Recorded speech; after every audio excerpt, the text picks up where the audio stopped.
Assalaamu calaykum waraxmatullaahi wabarakaatuh. Dhegaystayaal daawadayaal kusoo dhowaada janaalkan cusub ee kororso aqoon. Janaalkan waxa aad kaga bogan doontaan aqoon diini iyo maadi intaba isugu jirta. Insha allahu tacaala waxaan ku horeyn doonaa maanta casharkii ugu horeeyay ayaan soo dhigi doonaa ama aan soo gelin doonaa janaalkan, waana cashar chemistry ah.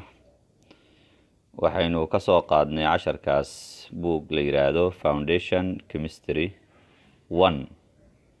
waa buugga koowaad ee dugsiga sare ee chemistry-ga. Foundation Chemistry 1 ayaa la yiraahdaa. waa manhaj kenyaati ah. Waxaan ku hormaraynaa chapterka ugu horeeyo oo ah Introduction to Chemistry.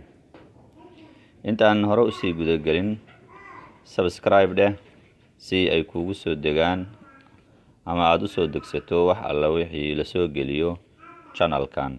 Waxaan filayaa in aad adiga iyo asxaabtaadaba wax badan aad kaga bogan doontaan channelkan cusub. Aynu soo gelin doono wax alla wixii aqoon diini iyo maadi ah oo u baahan ardada Soomaaliyeed iyo dhammaan dhegaystayaasha oo dhan. Casharka ugu horeeyo wuxuu noqonayaa Introduction to Chemistry. waa hordhaca chemistry-ga weeye. Chemistry wuxuu ka mid yahay maadooyinka la isku yiraahdo scientific subjects. Maadooyinka la isku yiraahdo ayuu ka mid yahay. Marka la joogo primary-ga ama intermediate-ka, waxaa la qaataa maado la yiraahdo science. Markii dugsiga sare la gaarana, waxay u kala baxdaa maadadaas ilaa iyo 4 qaybood ama 3 qaybood: chemistry, physics, biology iyo xisaabta oo wehlida. Marka 4taas maado waxaa la isku dhahaa scientific subjects ayaa la isku dhahaa. Chemistry-ga ayaan ku hormari doonaa, biology-gana waan idin soo wadaa, physics-ka iyo xisaabtana ayaguna way xigi doonaan, iyo maadooyin kale oo waxa weeyaan dhammaan ardada caawin doonta hadday ahaan lahayd diraasaadka islaamiga ah, maadooyinka jaamacadaha lagu qaato. Qaab waxa weeyaan si oo fududeyn ah ayaan usoo gudbin doonaa oo si kooban ah. Chapterka ugu horeeya maanta aan ka hadlayno waxa weeyaan chemistry-ga. Introduction to Chemistry waa hordhaca chemistry-ga. yacni maado walba aad baranayso ama cilmi kasto waxa weeyaan aad baranayso, waxa aad baranayso marka hore inaad taqaano weeye. Su'aal baa laga weydiinayaa hadhow, chemistry maxaa la yiraahdaa? Haddaadan ka jawaabi karin waxa weeyaan yani aqoontaadii maadadaas ma dhamaystirna weeye. What's chemistry? Chemistry maxaa la yiraahdaa? Chemistry is the scientific study of the nature of substances, their composition and properties, and how they react under different conditions. Intaas ayaan ku soo qaadanaynaa qeexitaanka chemistry-ga. Chemistry maxaa lagu qeexayaa marka ugu horeyso? Waa maxay chemistry? Chemistry maxaa la yiraahdaa? Qofku waa inuu qeexi karaa chemistry waxa laga wado. Chemistry waxaan ku qeexaynaa is the scientific study.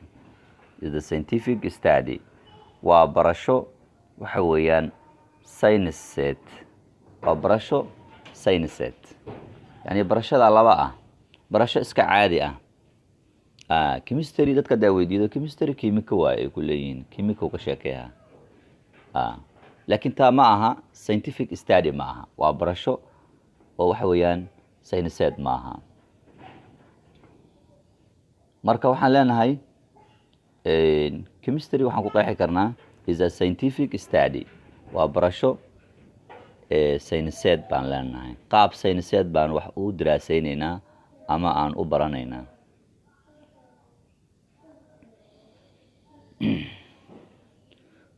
Of the nature of substances, dabeecadda ay leeyihiin walxaha ee adduunyada yaalla dabeecadahooda in aad u barato qaab sayniseed ayaa waxaa la yidhaahdaa chemistry aa la yidhaahdaa tusaale maalan haddaan soo qaadano hadda book ama qalin haddaan soo qaadano qalin waxaan u naqaanaa inuu yahay qalin magac qalin aan u naqaanaa laakiin magac oo waxa weeyaan scientific ahaan uma naqaano oo ah dabeecaddiisa waxa uu ka samaysan yahay astaamaha uu leeyahay sida waxa weeyaan uu reaction u sameeyo waxaas dhan ma garanayno laakiin qalin inuu jiro ama buug inuu jiro ama waxa weeyaan xanjo inay jirto waa garanaynaa laakiin uma naqaano qaab sayniseed uma naqaano marka chemistrygu wuxuu ku barayaa shay walbo ee dabeecaddan yaalla ama dunidan yaalla in aad barato waxa weeyaan sida uu u yaallo chemistry is the scientific study waa barasho sayniseed of the nature of substances dabeecadda ay leedahay ama dabeecadaha ay leeyihiin walxahan dabiiciga ah ee aan dadku samayn sida buurahan oo kale badoo kale dhirtaan oo kale iyo wixii la mid ah waxaasaa nature la yidhaahdaa marka sida ay u abuuran yihiin ay u samaysan yihiin inaad barato ayaa waxaa la yidhaahdaa chemistry barashadiisa uu yahay their composition qaab dhismeedkooda say u samaysan yihiin maxaa laga soo sameeyey waxaan maxaa la isugu soo rakibay maxaa la isku soo daray oo laga sameeyey and iyo properties iyo astaamaha ay leeyihiin sifooyinka ayagu ay leeyihiin lagu garanayo ma adag yihiin waxa weeyaan ma dareeraa ma gaasa and how they react iyo sida ay ula falgalaan under different conditions xaaladaha kala duwan oo maxay tahay meel qabow haddii la dhigo soo noqonaa haddii meel kuleyl la dhigo sidoo noqonaa yacni haddii waxa weeyaan qolo uu la falgalo sidee buu noqonayaa waxaasoo dhan waxa weeyaan waxa lagu baranayo chemistryga weeye chemistry is studied by carrying out experiments chemistrygu waxaa lagu bartaa sidiisaba tijaabo in la sameeyo annagu Soomaali haddaynu nahay theory baan qaadanaa oo waxa weeyaan cashar baana loo qoraa sabuuradana loogu qoraa wixii baana loo fasirayaa ka bacdina waynu ku kala tegaynaa wax experiment ah oo tijaabo la sameynayo dugsiyadeeni ma ay jiraan because of maxaa yeelay macalinka maadada dhigayana ma soo qaadan waxa weeyaan haddii uu yiraahdana waa sameynayaa damaanad ma leh iskuulka marka uu dhigayana waxa laga yaabaa inuusan haysanba qalabkaas ama uusan gaarsiisnayn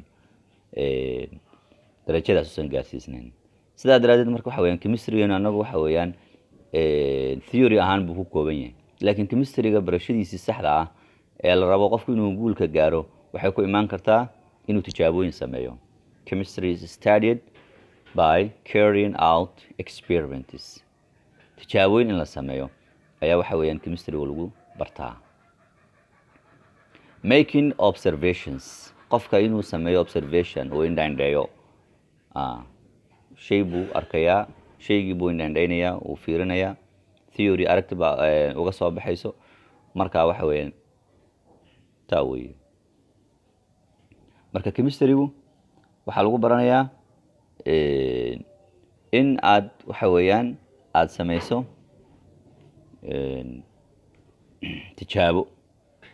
tijaabadu waxay fududaynaysaa shay walba lagu fasiro ama example lagu soo qaato ayaa lagu cadaynayaa shayga marka meesha lagu cadeeyo si waxa weeyaan sax ah ayaad u fahmaysaa hal sawir oo meel ku yaalo oo macno leh wuxuu ka fiican yahay dhowr page oo 10 ah oo waxa weeyaan aad qaadanayso maxaa yeelay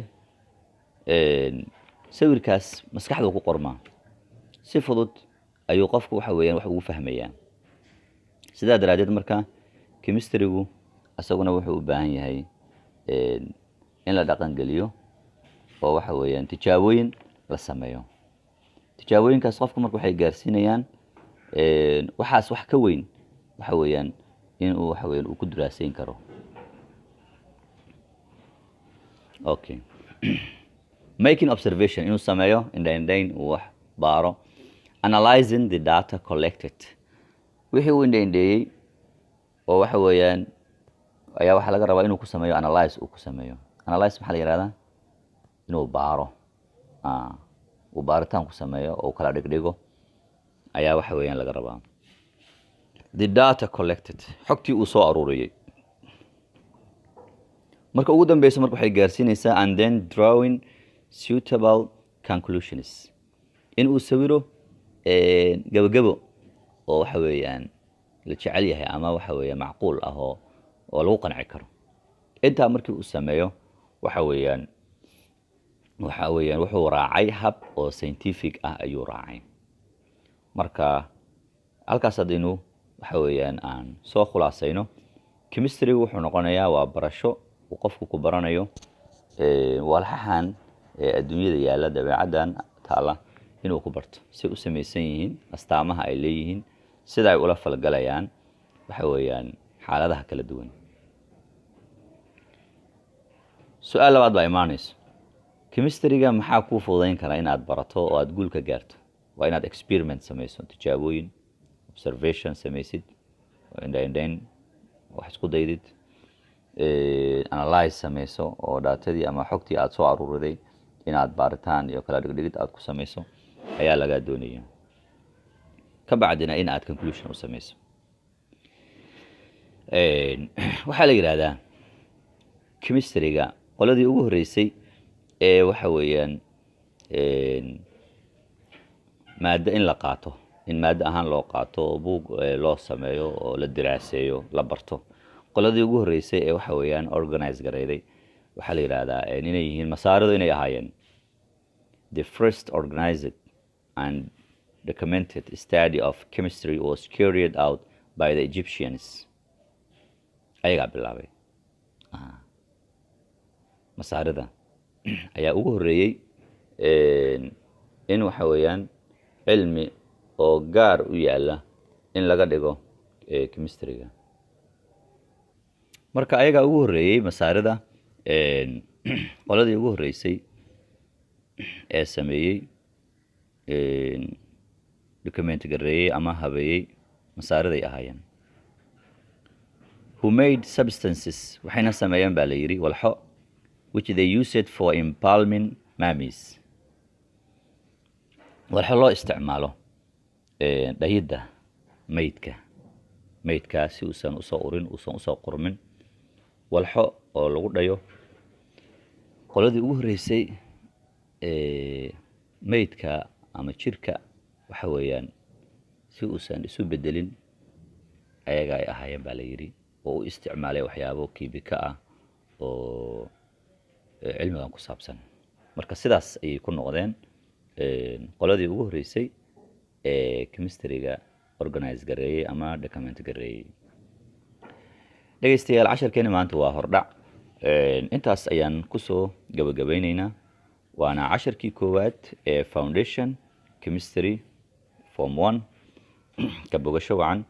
fadlan subscribe garey walaalahaagana gaarsii si aan u wada faa'iideysano. intaynu ku kulmi doono darsi la mid ah darsi noocan oo kale ah waxaan idinkaga tegayaa sidaas iyo billahi tawfiiq. wassalaamu calaykum waraxmatullaahi wabarakaatuhu.